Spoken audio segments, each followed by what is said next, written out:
hello నమస్తే welcome to 24/7 news TV నేను మీ శాన్వి మీరు కూడా ఐసిఐసిఐ బ్యాంక్ క్రెడిట్ కార్డ్ ని ఉపయోగిస్తుంటే ఈ వార్త మీకోసమే బ్యాంక్ క్రెడిట్ కార్డులకు సంబంధించిన నిబంధనలను మార్చింది ఇందులో ఫైనాన్స్ ఛార్జీలు లేట్ పేమెంట్ ఛార్జీలు యుటిలిటీ లావాదేవీలు ఇంధన లావాదేవీలు వంటి నియమాలు ఉన్నాయి ఈ నిబంధనలు నవంబర్ 15 నుంచి అమల్లోకి వచ్చాయి క్రెడిట్ కార్డులకు సంబంధించి కొత్త నియమాలు ఏమిటో తెలుసుకుందాం ముందుగా ఆర్థిక ఛార్జ్ విషయానికి వస్తే ఐసిఐసిఐ బ్యాంక్ క్రెడిట్ కార్డ్ నిబంధనలలో ఫైనాన్స్ ఛార్జీలు మార్చింది అడ్వాన్స్ లో డబ్బును ఉపసంహరించుకుంటే నెల సంవత్సరానికి అనుగుణంగా వేర్వేరు వడ్డీని చెల్లించాలి బ్యాంక్ ఓవర్ డ్యూ పై నెలవారీ వడ్డీని 3.75% 45%గా నిర్ణయించింది అదే సమయంలో ముందుగానే విత్డ్రా చేసిన డబ్బుపై అదే వడ్డీని చెల్లించాల్సి ఉంటుంది ఇక ఆలస్య చెల్లింపు ఛార్జీల విషయానికి వస్తే అదే సమయంలో ఆలస్య చెల్లింపు ఛార్జీలకు సంబంధించి కూడా మార్పులు చేసింది బ్యాంక్ ఇందులో 101 రూపాయల నుండి 500 రూపాయల వరకు బకాయి ఉంటే 100 రూపాయలు ఆలస్య చెల్లింపు ఛార్జీగా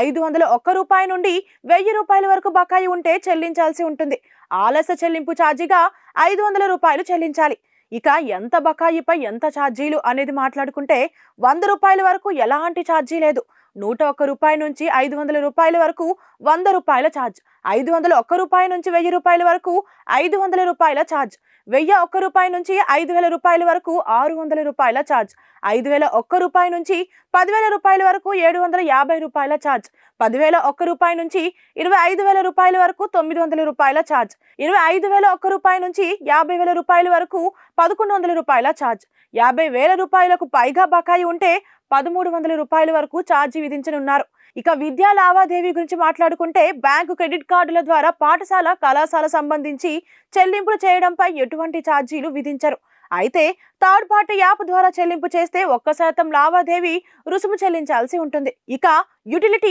బీమా గురించి మాట్లాడుకుంటే యుటిలిటీ బిల్లులు బీమాపై మీరు రివార్డు పాయింట్లను సంపాదించవచ్చు ఇంతకు ముందు దీనికోసం 80,000 రూపాయల వరకు చెల్లించాల్సి ఉండగా ఇప్పుడు 40,000 రూపాయలకు చెల్లించడం ద్వారా రివార్డు పాయింట్లు లభిస్తాయి ఇంతకు ముందు దీనికోసం 80,000 రూపాయల వరకు వెచ్చించాల్సి ఉండగా ఇప్పుడు 40,000 రూపాయలు వెచ్చించడం ద్వారా రివార్డు పాయింట్లు లభిస్తాయి ఇక కిరాణా విషయానికి వస్తే కిరాణా డిపార్ట్మెంటల్ స్టోర్లలో కొనుగోళ్లపై రివార్డు పాయింట్లు అందుబాటులో ఉంటాయి ఇంతకు ముందు 40,000 రూపాయలు ఖర్చు చేస్తే పాయింట్ అందుబాటులో ఉండేది కానీ ఇప్పుడు మీరు ప్రతి నెల 20,000 రూపాయలు ఖర్చు చేస్తే అది లభిస్తుంది ఇక ఇంధన సర్ఛార్జ్ విషయానికి వస్తే ఇప్పుడు ఇంధన సర్ఛార్జ్ మాఫీ పరిమితిని నెలకు 50,000 రూపాయల నుండి 1,00,000 రూపాయలకి పెంచారు మీరు ఇంతకంటే ఎక్కువ ఖర్చు చేస్తే మీకు ఇంధన సర్ఛార్జ్ పై మినహాయింపు లభించదు